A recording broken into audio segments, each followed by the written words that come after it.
Everyone tells parents to watch for meltdowns as a sign of autism. That's not actually the question I'd be asking first. By the end of this video, you'll have 5 clear questions I actually use in clinic to work out whether a child's big emotions point toward ADHD, autism, or both, and what to do next either way. This week, I saw a little boy.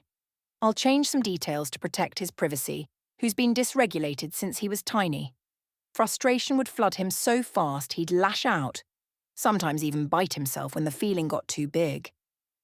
That never fully went away as he got older, and it started affecting how he feels about himself. He's sociable. Good eye contact, easy gestures, cracks a joke within minutes of meeting you. None of the things we usually associate with autism.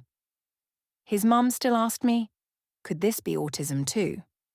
That question deserves a proper answer, not a quick reassurance.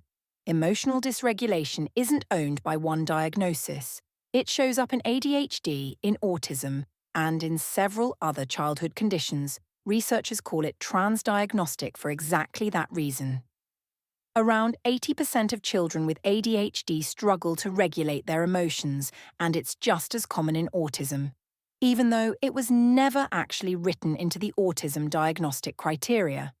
So it's common, it's real, and it's exactly why parents get confused. The first thing I want to cover is what sets it off. ADHD-driven dysregulation is usually emotional, frustration, being told no, boredom, and it arrives fast. Autism-driven dysregulation is more often sensory or environmental, noise, a change in routine, and it tends to build gradually with warning signs first. The second thing I look at is how it resolves. ADHD outbursts tend to blow through quickly once the trigger passes.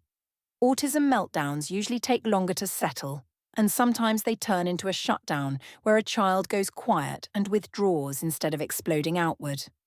The third, and honestly the one that matters most, is what's happening socially underneath it all.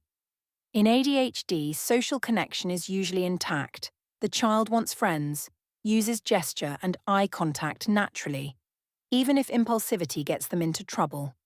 In autism, the harder to see difficulty is in social communication itself, reading unspoken cues, sharing enjoyment with someone else.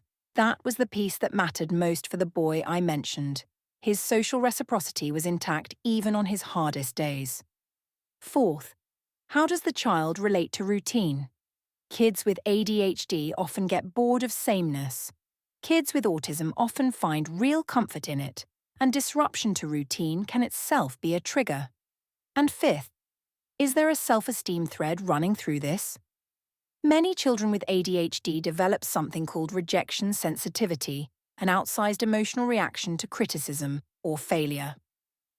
By the time some of these kids reach me, they've absorbed years of being told they're too much, and what looks like anger on the surface is often shame underneath.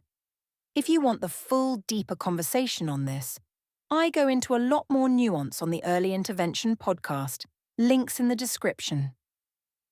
None of these 5 questions diagnose anything on their own. A child can tick both columns on different days.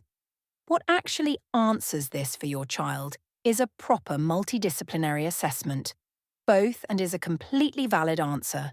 The label matters less than the plan that follows it. So, what sets it off? How it resolves? What's happening socially? How the child relates to routine? And whether there's a self-esteem thread. 5 questions, not a diagnosis, but a much better starting point than guessing alone.